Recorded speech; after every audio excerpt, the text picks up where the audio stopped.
আমার বেশ কিছু শিক্ষার্থী আছে তাদেরকে আমি বিসিএস পড়িয়েছি। ওদের একটা খুব বড় একটা জিজ্ঞাসা থাকে, ওরা কয়েকবার বিসিএস পরীক্ষায় অংশ নিয়েছে, হয়নি।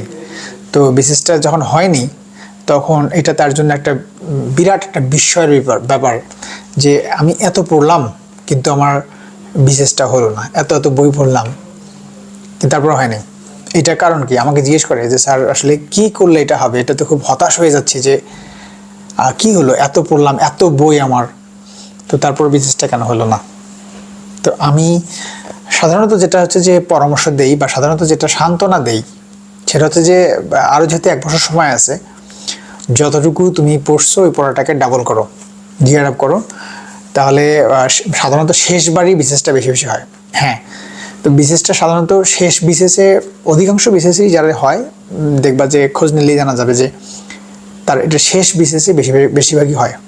কিন্তু মনে রাখতে হবে যে 30%, 100 ভাগের মধ্যে 30%ই যারা ক্যাডার হয় তারা প্রথমবার মাস্টার্স দিয়েই হয় অথবা 4th ইয়ার কমপ্লিট করেই হয়। ওকে, আর বাকি যারা থাকে তারা হয়তো কয়েকবার বিসিএস পরীক্ষা দিয়ে ফেলছে, সেকেন্ড টাইমে যে, থার্ড টাইমে যে, বা 4th টাইমে যে ক্যাডার হয়, বা শেষ বিসিএসে অল্প কয়েকদিন বয়স আছে এই সময় যে ক্যাডার হয়। তো তাহলে একটা জিনিস কিন্তু থাকে, সেটা হচ্ছে যে এই যে প্রথমবার বিসিএস দিয়ে ক্যাডার হয়, যে এই সংখ্যা যে 30%, যে এই যে প্রথম বিসিএস দিয়ে হয়, এটা কিভাবে প্রথম বিসিএস ক্যাডার হয়। আর ওই যে আমার শিক্ষার্থী যেটা বললো যে স্যার আমি 4বার পরীক্ষা দিলাম, এতবার পড়লাম, এত পড়ি, কিন্তু আমার ক্যাডার হওয়া হলো না, তো এটা কি আমার সম্ভবত মেধা কম, আমি মেধাবী না, এরকম কথাবার্তা বলে। আমি নানান কথা বলে সান্ত্বনা দিই। অ্যাকচুয়ালি ফ্যাক্ট কি, সমস্যাটা কোথায়, যে এই এতবার পরীক্ষা দিচ্ছে তারপরে এত পড়তেছে, পাশ করে না কেন? এটার একটা বড় একটা রিজন হচ্ছে, আমি এটা বারবার বলছি, সেটা হচ্ছে যে এই পড়াগুলো প্রথমত হচ্ছে যে যা পড়তেছে সেই পড়াগুলো কতখানি মনে রাখতে পারে। কোশ্চেন কিন্তু ওগুলোই আসে। আমি যদি একেবারে মানে কি বলে যে তুলে ধরতে চাই যে পরীক্ষার প্রশ্ন, বিশেষ করে প্রিলিমিনারি পরীক্ষার প্রশ্ন কোথা থেকে আসে, যেগুলো বই, এই গাইড বই যেগুলো বাজারে আছে, এই গাইড বইগুলো থেকেই যে 200টা কোশ্চেন করা হয়, 200 মধ্যে থেকে 150টা বেশি কোশ্চেন কমন থাকে। গাইড বইয়ের যে প্রশ্নগুলো আছে বা যে পড়াগুলো আছে সেখান থেকে কিন্তু 150-এর মতো বা তারও বেশি কোশ্চেন কমন থাকে। আর সাম্প্রতিক প্রশ্ন বা অতি সাম্প্রতিক প্রশ্ন তেমন একটা আসে না, 5টা-6টা কোশ্চেন কিন্তু সাম্প্রতিক প্রশ্ন থাকতে পারে। তার মানে কি, যে মানে 150 থেকে 170টা 80টা কোশ্চেন হয়, যে কোশ্চেনগুলোর তথ্য কখনো চেঞ্জ হয় না। তাহলে এরপরও প্রিলিতে 4বার 5বার পরীক্ষাতে ফেল করার মূল কারণটা কোথায়? এইটা একটা খুব ইম্পর্টেন্ট কোশ্চেন। এটার উত্তরটা হচ্ছে, প্রিলিতে ফেল করার সবচেয়ে বড় রিজনটা হচ্ছে, 1 নম্বর রিজন হচ্ছে রিভিশনের অভাব। এই রিভিশনের অভাবের কারণে এই পড়াগুলো মনে থাকে না। মনে না থাকলে মনে থাকে কেমন? মনে থাকে যে এই ভাষা মনে থাকে, তো মনে হয় যে আনসার বলতে এইটা নালে এইটা, এইটা নিলে এরকম মনে হয়। এই কারণে আনসারগুলো কনফিউশন সৃষ্টি করে এবং আনসারগুলো পরীক্ষা হল যখন পরীক্ষা আনসার দেয় তখন যদি 2টা কারেক্ট আনসার করে আবার 2টা ভুল করে ফেলে, তো 2টা কারেক্ট আনসার করে 2টা ভুল করলে তো ক্ষতি হয়ে যায়। তো এইভাবে যেই নাম্বারগুলো একেবারে কমন সবাই পারে সেটা তো পারে, কিন্তু যে নাম্বারগুলো পারলে তার প্রিলিমিনারি পাস হবে ওই নাম্বারে যে তার ভুলটা বেশি হয়ে যায় এবং ফেল করে। এখন এখান থেকে তাহলে করণীয় কি? একদম সোজা কথা বলতে গেলে করণীয় দুটো জিনিস খুব ইম্পর্টেন্ট। করণীয় একটা হচ্ছে যে অবশ্যই পড়াগুলো আমার মনে রাখতে হবে। তো এই মনে রাখার যে বিষয়টা থাকে, আমি মনে রাখতে গেলে আমি কী করব? মনে রাখতে গেলে আমি যদি এমন মেধাবী হই যা পড়ি তাই মুখস্থ থাকে, পড়লেই মনে থাকে, তাহলে সেটা একটা ভিন্ন জিনিস। কিন্তু আমি যদি ওইরকম মেধাবী না হই, আমার মতো যদি কেউ হয়, আমার তো সাধারণত মনে থাকে না। তাকে কী করতে হবে? তাকে অবশ্যই মুখস্থ করতে হবে। তাহলে মুখস্থ করার ক্ষেত্রে কী হয়, যে মুখস্থ আজকে করলাম, আমি মুখস্থ করলাম জানুয়ারিতে, পরীক্ষা হচ্ছে নভেম্বরে, সো এই পড়া তো নভেম্বর দূরের কথা, জানুয়ারির পড়া তো ফেব্রুয়ারিতেই শেষ হয়ে যাবে, মাথা থেকে আউট হয়ে যাবে। তাহলে আমি সেই নভেম্বরে যে পরীক্ষা দেবো বা ডিসেম্বরে পরীক্ষা দেবো, এতদিন এই পড়াটা মনে থাকে কীভাবে?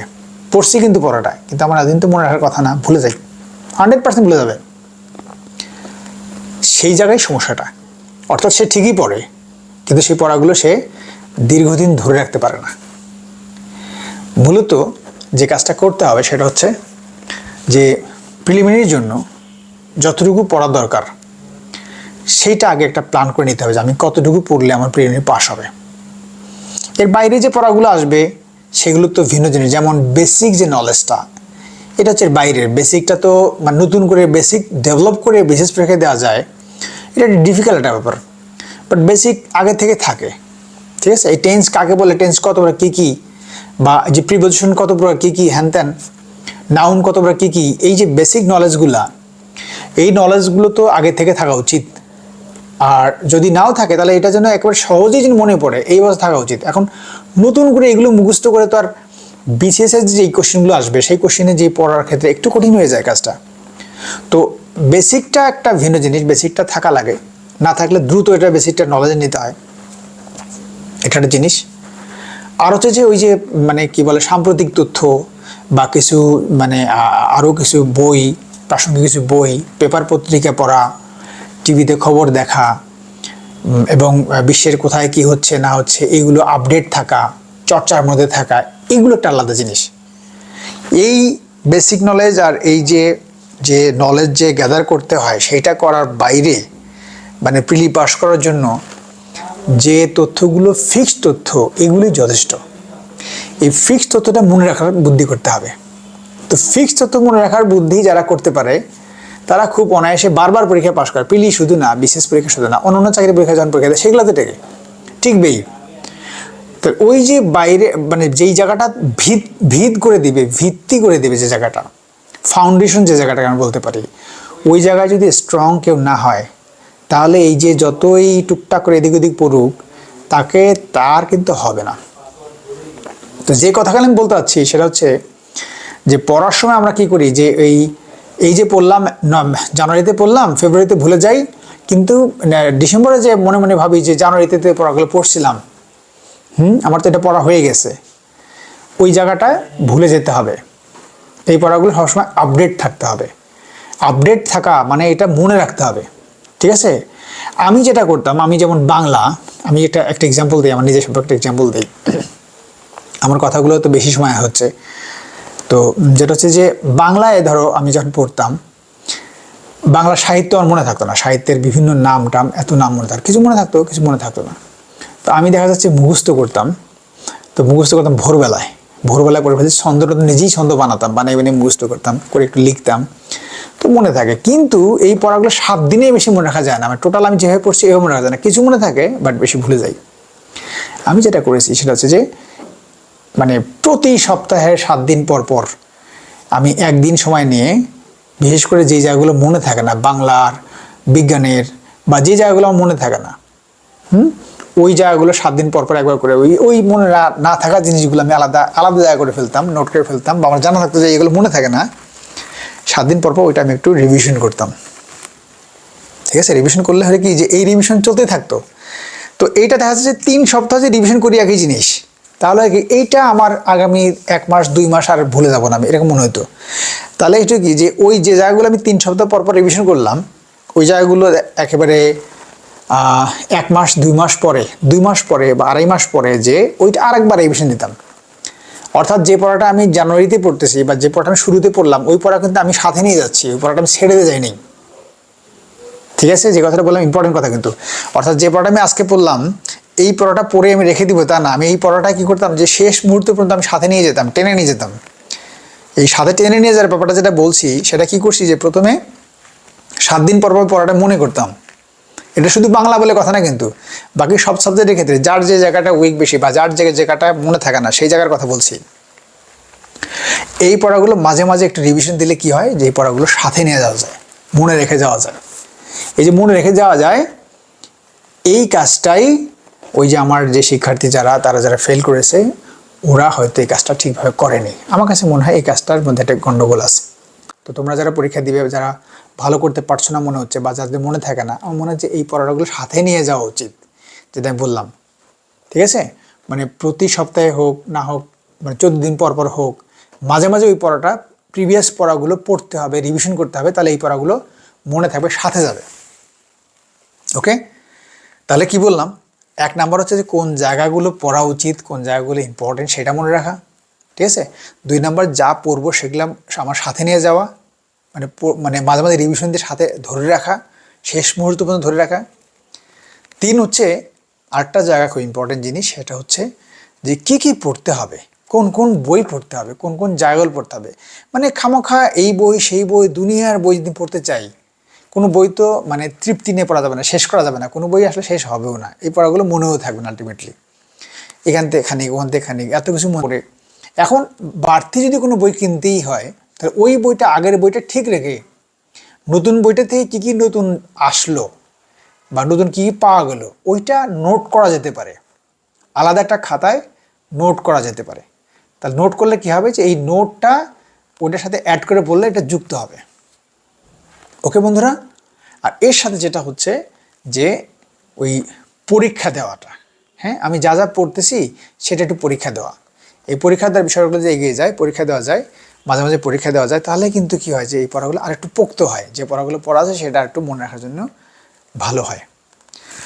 সো বন্ধুরা, আমার যেটা পরামর্শ বা আমার যেটা কথা আজকের যে কথাটা যেই জন্য আমি এটা ভিডিওটা করে দিলাম, সেটা হচ্ছে এরকম যে যারা বারবার প্রিলিমিনারি পরীক্ষায় ফেল করে, কেন ফেল করে সেটা একটু ধরা, যে আমি কেন ফেল করি। ফেল করার অন্যতম কারণ হচ্ছে যে কি পড়তে হবে কি পড়তে হবে সেটা না বুঝে পড়া, মানে সেটা বোঝে না যে কতটুকু পড়তে হবে কতটুকু পড়তে হবে না, পড়ে অনেক পড়ে কিন্তু যতটুকু কাজের পড়া সেটা পড়ে না। আর 2 হচ্ছে কাজের পড়াও পড়ে, অকাজের পড়াটাও পড়ে, দুটোই পড়ে। অ্যাকচুয়ালি এটি স্বাভাবিক, কারণ কোনটা যে পরীক্ষা আসবে সেটা তো আমরা কেউ জানি না। সো কিছু পড়া হবে কাজের পড়া, অনেক পড়াই হবে অকাজের পড়া, এটি খুব স্বাভাবিক। তারপর হচ্ছে কিছু পড়া যে পড়াগুলো অ্যাভয়েড করা যায়, পারলে সেটা অ্যাভয়েড করা। 3rd হচ্ছে যা আমি পড়তেছি সেই পড়াগুলোর মধ্যে থেকে যেটা আমার গুরুত্বপূর্ণ পড়া মনে হচ্ছে, তো সেই পড়াটা আমাকে সাথে নিয়ে যেতে হবে আপ টু এক্সাম। পরীক্ষার যখন হয় নাই ততদিন পর্যন্ত এই পড়াটা আমার মাঝে মাঝে রিভিশন করতে করতে সাথে নিয়ে যেতে হবে। এটা একবার সাথে নিয়ে যেতে পারলে, যে পড়াগুলো আমি সাথে নিয়ে যাবো, মানে সাথে নিয়ে কথাটা আমি বারবার ইউজ করতে সেই জন্যই যাতে ভালো করে বোঝা যায়, মনে থাকে, মাথায় থাকে যে পড়াগুলো সাথে নিতে হবে, ছেড়ে দেওয়া যাবে না, ছেড়ে অন্য পড়ার মধ্যে চলে যাওয়া যাবে না, ওই পড়াও নিতে হবে অন্য পড়াও যেতে হবে, এটাই বলছি সাথে নিয়ে যাওয়া। তাহলে যে পড়াটা আমার মনে থাকে না, যে পড়াটা গুরুত্বপূর্ণ সেই পড়াটা যদি আমি সাথে নিয়ে যাই, তাহলে একবার ভালো প্রস্তুতি নিতে পারলে, মানে একবার পরীক্ষাটা ভালো করে দিতে পারলে মনেও থাকবে। আর এরপরে যতবার পরীক্ষা যাই দেই, বিশেষ দেই বা অন্য পরীক্ষায় দেই, আলহামদুলিল্লাহ সব পড়া মনে থাকবে। সো এটাই আমার মেসেজ, আমরা যা কিছু পড়বো তার জন্য আমরা রিভিশন করি, ঠিক আছে? তো বন্ধুরা, একটু ফ্রি ছিলাম, ফ্রিতে ছোট্ট করে একটা ভিডিও বানাতে চাইলাম, কিন্তু ভিডিওটা অনেক বড় হয়ে গেল। আশা করছি এই ভিডিওটি দেখে তোমরা বিরক্ত হবে না, এমনি গল্প করলাম তোমার সাথে, আড্ডা দিলাম। যদি তোমাদের ভালো লাগে কমেন্টে একটু জানিয়ে দিও যে স্যার এটা এই জায়গায় একটু কথা বলেন, বা কী নিয়ে কথা বললে তোমার জন্য ভালো হয় একটু জানিয়ে দিও। আমি চেষ্টা করবো আমার ফ্রি সময় তোমার সাথে গল্প করতে, আড্ডা দিতে। ভালো থাকিও আর পড়াশোনা করো। এইটা মানে কি বলে যে এমন একটা সময় তোমাদের, যে চাকরি পড়াটা যদিও মানে কেমন পড়া এটা মনে হয় যে এটা কেন পড়তে হবে, এটা আবার কি জিনিস, এটাই আসল জিনিস। আমি যেটা বলি যে তোমার চাকরি পড়াটা হচ্ছে আসল পড়া, ঠিক আছে? জীবনে গেইনার হতে না পারলে তখন বুঝবা যে লাইফ কী জিনিস, আর যদি এখান থেকে সাকসেসফুল হও সেটাও বুঝবা যে লাইফটা আসলে কী জিনিস। ভালো থাকিও, আল্লাহ হাফেজ, টাটা। কমেন্ট করবা কিন্তু।